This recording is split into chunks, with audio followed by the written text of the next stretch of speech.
Atos dos Apóstolos, capítulo 4.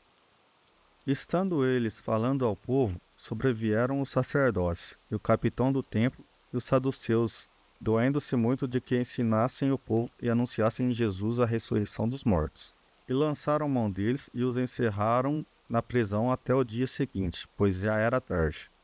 Muitos, porém, dos que ouviram a palavra creram, e chegou o número desses homens a quase 5.000.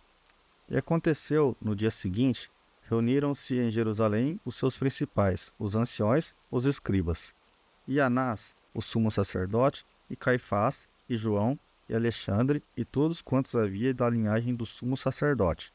E pondo-os no meio, perguntaram: com que poder ou em nome de quem fizestes isto?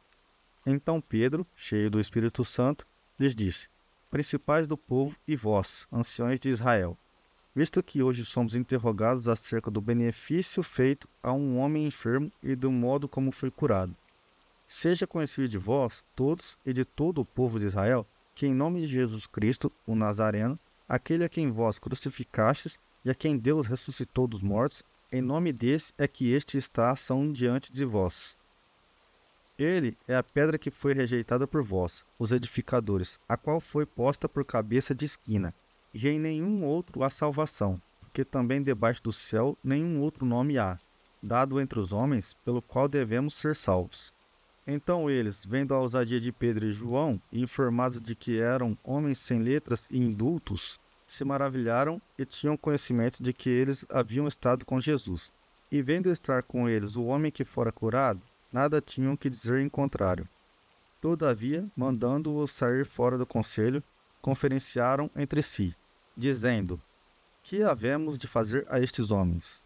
Porque a todos os que habitam em Jerusalém é manifesto que por eles foi feito um sinal notório, e não o podemos negar.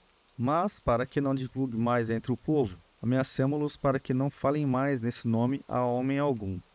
E chamando-os, disseram-lhes que absolutamente não falassem nem ensinassem no nome de Jesus.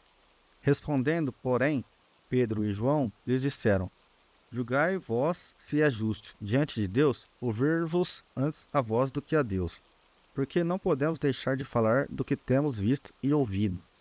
Mas eles ainda os ameaçaram mais, e não achando motivo para os castigar, deixaram-nos ir, por causa do povo, porque todos glorificavam a Deus pelo que acontecerá. Pois tinha mais de 40 anos o homem em quem se operara aquele milagre de saúde. E solto eles, foram para os seus e contaram tudo o que lhes disseram os principais dos sacerdotes e os anciãos. E ouvindo eles isto, unânimes levantaram a voz a Deus, e disseram: Senhor, tu és o que fizeste o céu, e a terra, e o mar, e tudo o que neles há. Que disseste pela boca de Davi, teu servo? Por que bramaram as gentes, e os povos pensaram coisas vãs? Levantaram-se os reis da terra, e os príncipes se ajuntaram a uma contra o Senhor e contra o seu ungido. Porque verdadeiramente, contra o teu santo filho Jesus, que tu ungiste, se ajuntaram não só Herodes, mas Pôncio Pilatos, com os gentis e os povos de Israel, para fazerem tudo o que a tua mão e o teu conselho tinham anteriormente determinado que se havia de fazer. Agora, pois, ó Senhor, olha para as suas ameaças e concede aos teus servos que falem com toda a ousadia a tua palavra, enquanto estendes a tua mão para curar e para que se façam sinais e prodígios pelo nome do teu santo Filho, Jesus. E tendo orado, moveu-se o lugar em que estavam reunidos, e todos foram cheios do Espírito Santo e anunciavam com ousadia a palavra de Deus. E era um o coração e a alma da multidão dos que criam. E ninguém dizia que coisa alguma do que possuía era sua própria, mas todas as coisas lhes eram comuns. E os apóstolos davam, com grande poder, testemunho da ressurreição do Senhor Jesus, e em todos eles havia abundante graça. Não havia, pois, entre eles necessitado algum, porque todos os que possuíam herdades ou casas, vendendo-as, traziam o preço do que fora vendido e o depositavam aos pés dos apóstolos. E repartia-se a cada um, segundo a necessidade que cada um tinha. Então José, cognominado pelos apóstolos Barnabé, que traduzido é filho da consolação, levita, natural de Chipre, possuindo uma herdade, vendeu-a e trouxe o preço, e o depositou aos pés dos apóstolos.